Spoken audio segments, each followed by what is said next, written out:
नमस्ते, मैं electro homeopathic चिकित्सक डॉक्टर आनंद सिंह आपका स्वागत करता हूं इंस्टॉन केयर सेंटर में। दोस्तों, यदि आप हमारा ये वीडियो पहली बार देख रहे हैं तो मैं आपकी जानकारी के लिए आपको बताना चाहूँगा, हमारे यहाँ बिना ऑपरेशन के पित्त की थैली की पत्थरी, पेशाब की थैली की पत्थरी और गुर्दे की पत्थरी का इलाज किया जाता है। साथ ही साथ हमारे यहाँ एपिलेप्सी यानी कि मिर्गी दौरे का इलाज किया जाता है और इसके साथ ही साथ पुरुषों के यौन रोग वेनेरियल डिजीज़ का भी ट्रीटमेंट किया जाता है। दोस्तों, आज का जो हमारा टॉपिक है, आज हम बात करेंगे नपुंसकता के प्रकार के बारे में। नपुंसकता के कितने प्रकार होते हैं, आज हम इस बारे में बात करेंगे। दोस्तों, नपुंसकता एक ऐसा रोग है जो हमारी सोसाइटी में बड़ी तेज़ी से फैल रहा है। इसके पीछे के जो कारण हैं, वो हैं ज़्यादा अपने काम में तल्लीन रहना, बहुत ज़्यादा बिज़ी रहना, काम का प्रेशर लेना।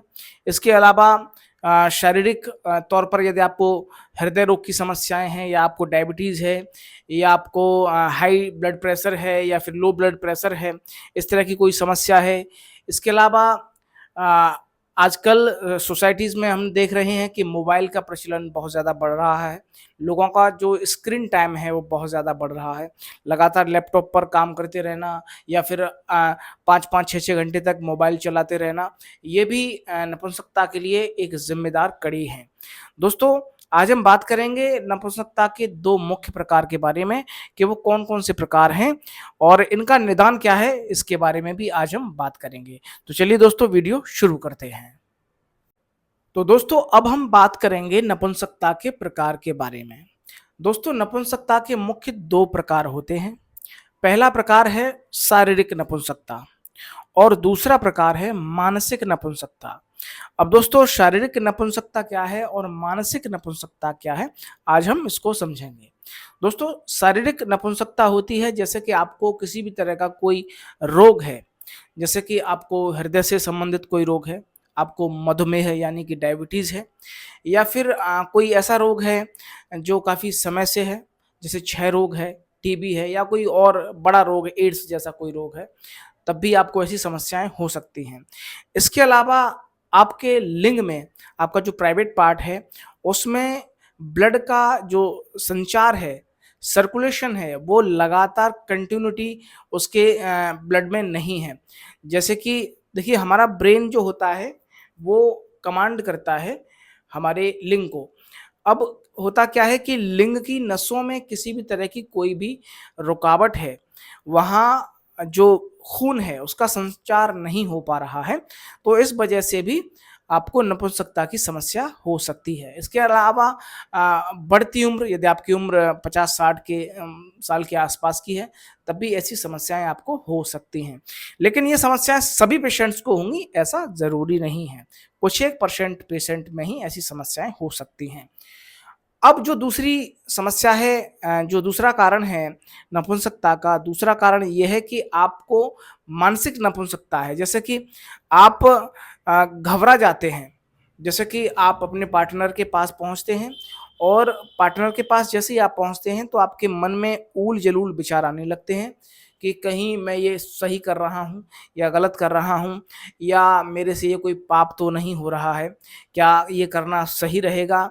और इसके अलावा भी बहुत सारी हेजिटेशन होती है, क्योंकि कभी किसी के सामने आपको किसी के सामने नहाने में भी शर्म आती है, लेकिन यदि यहाँ पे किसी के सामने कपड़े उतारने पड़ रहे हैं, तो इस तरह की भी चीज़ें होती हैं, लोग शर्मा जाते हैं।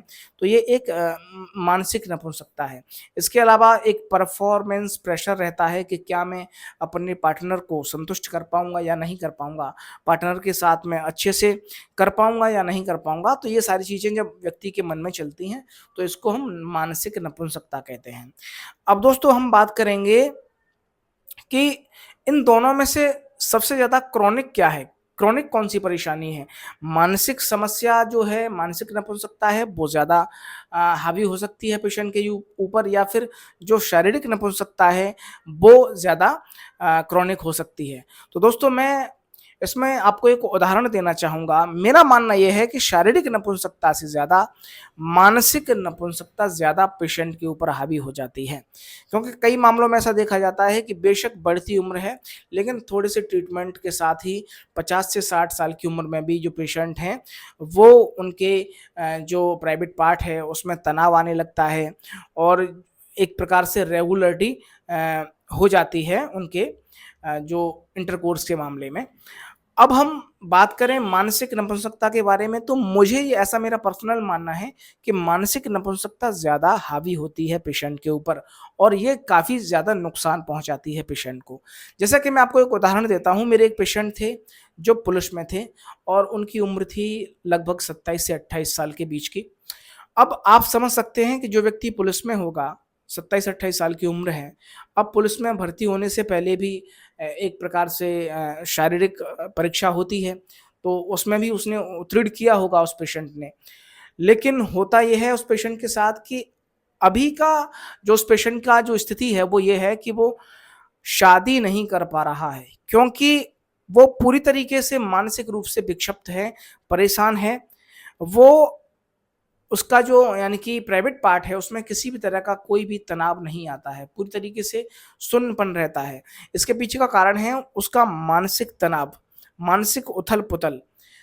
अब वो शादी नहीं कर पा रहा है, घर वाले परेशान हैं, लेकिन हमने उस पेशेंट का इलाज शुरू कर दिया है। अब देखते हैं कि अगले 2 या 3 महीने में क्या फ़र्क पड़ता है। तो दोस्तों मेरा ये मानना है कि पेशेंट को शारीरिक परेशानी से ज़्यादा इस स्थिति में मानसिक परेशानी ज़्यादा नुकसानदायक साबित होती है। दोस्तों वीडियो यदि आपको पसंद आया हो तो प्लीज़ आप हमारी वीडियो को लाइक करिएगा, चैनल को सब्सक्राइब करिएगा और ज़रूरतमंद लोगों के पास इस वीडियो को शेयर ज़रूर करिएगा। साथ ही साथ मैं आपको बताना चाहूँगा यदि आपको किसी भी तरह की कोई समस्या है, आपको इरेक्शन प्रॉब्लम है, इरेक्टाइल डिस्फंक्शन की समस्या है, तनाव नहीं आता है। इसके अलावा आपको यदि ऐसी समस्या है कि आपके जो स्पर्म है उसकी जो काउंटेबिलिटी है काफ़ी कम है, स्पर्म काउंट कम है, तो उसके बारे में भी आप हमसे संपर्क कर सकते हैं, इलाज करा सकते हैं। सारा जो हमारा इलाज है इलेक्ट्रो होम्योपैथिक पद्धतियों का इलाज है, किसी भी तरह का इन दवाओं का कोई भी साइड इफ़ेक्ट नहीं है। दोस्तों वीडियो पसंद आया हो, वीडियो को लाइक करिए, चैनल को सब्सक्राइब करिएगा और इसी तरह की जानकारी के लिए हम लगातार वीडियो डालते रहते हैं, तो आप चैनल को ज़रूर सब्सक्राइब कर लीजिएगा जिससे कि आपके पास हमारे जो वीडियोज़ हैं उनकी नोटिफ़िकेशन पहुँचती रहे। दोस्तों तब तक के लिए नमस्कार, धन्यवाद।